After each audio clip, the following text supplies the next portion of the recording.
Olá, meus irmãos, bom dia, a graça e a paz do Senhor.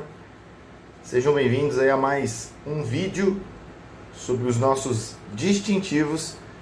E hoje nós vamos falar sobre ética. Como que nossa escola é conduzida na ética? Qual o padrão moral autoritativo que nos conduz na ética? Então, esse padrão moral para nós é a palavra de Deus, em especial a lei de Deus. Antes de falar da lei, eu quero indicar para vocês a Confissão de Fé de Westminster, texto original, 1647, que você pode adquirir por R$ 35,00 com frete incluso no Publicações o Pacto com meu irmão Joelson, tá? Pode procurar aí no Instagram, Publicações o Pacto 1638 e adquirir essa preciosidade, tá? Original. E no capítulo 19, que fala sobre a lei de Deus,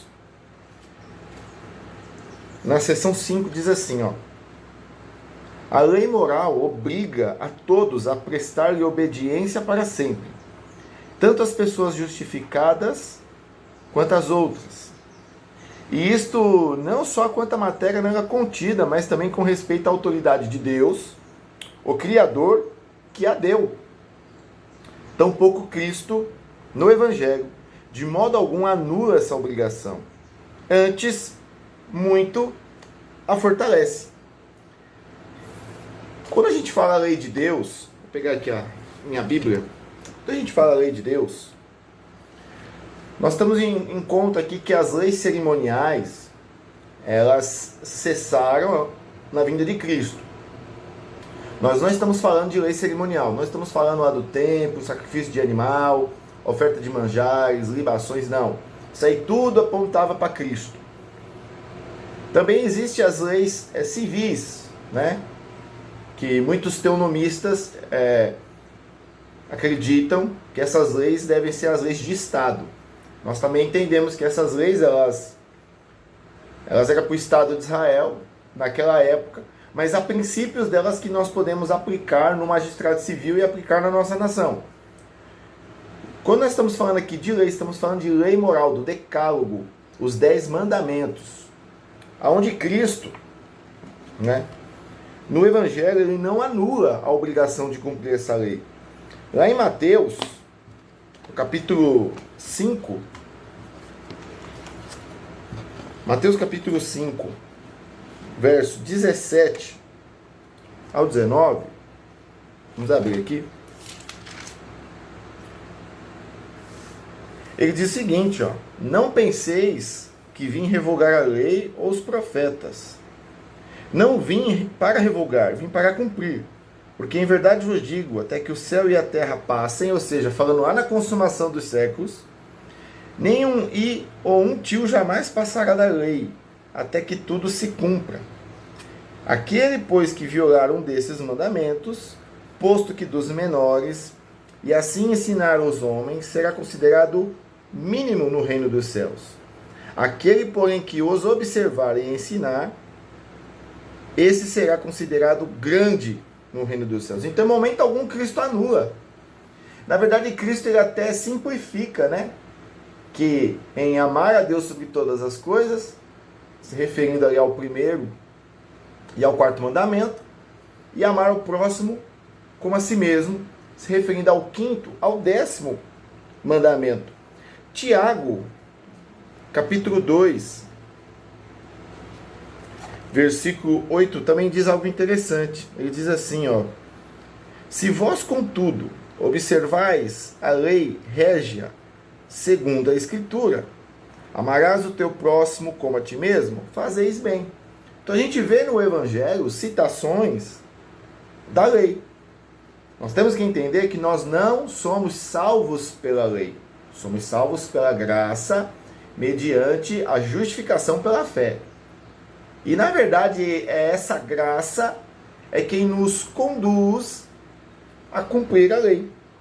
Então, como diz aqui a confissão de fé, que a lei obriga a todos a prestar obediência para sempre. E na seção 6, que é a última, e eu vou ler a 7 também, diz assim, a 6 é um pouquinho grande, ó.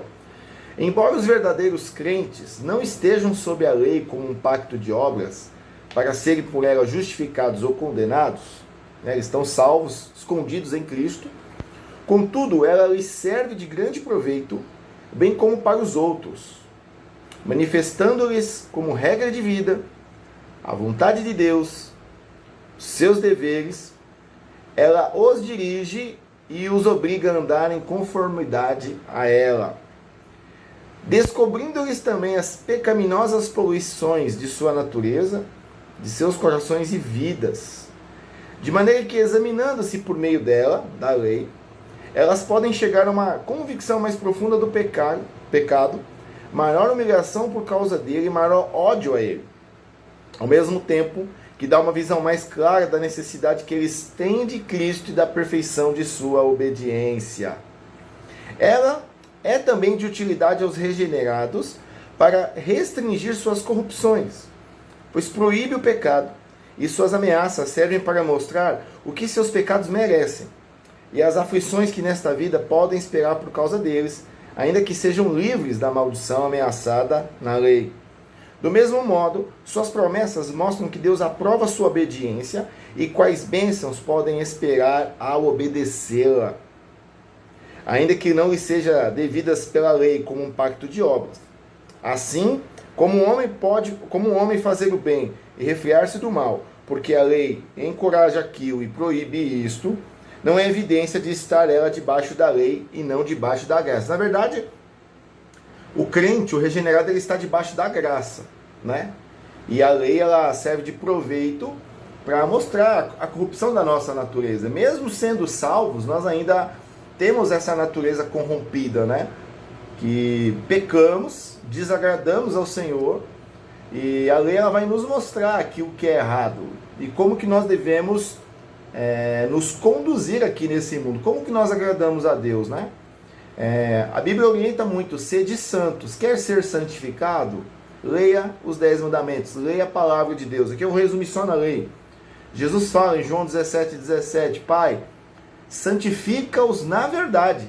A tua palavra é a verdade, ou seja, a lei. A palavra de Deus, a lei aqui em específico, ela tem esse poder de santificar o homem, de mostrar como ele se livra das corrupções da sua natureza. E no 7 diz assim, ó: tampouco são os usos da lei anteriormente citados contrários à graça do Evangelho, mas suavemente se harmonizam com ela. Lá em Gálatas 3:21. É porventura a lei contrária às promessas de Deus? De modo nenhum, porque se fosse promulgada uma lei que pudesse dar vida à justiça, na verdade seria procedente da lei. Não é.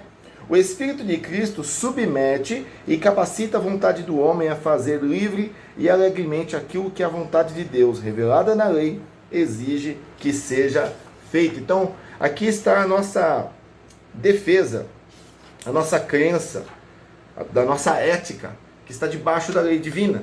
E por último, eu vou citar aqui o capítulo 14 da Confissão de Fé do Westminster, da fé salvífica, que fala o seguinte, na seção 2: por essa fé, credo, o cristão crê ser verdadeiro tudo quanto é revelado na palavra, segundo a autoridade do próprio Deus que fala nela, e age de conformidade com o que cada passagem particularmente contém.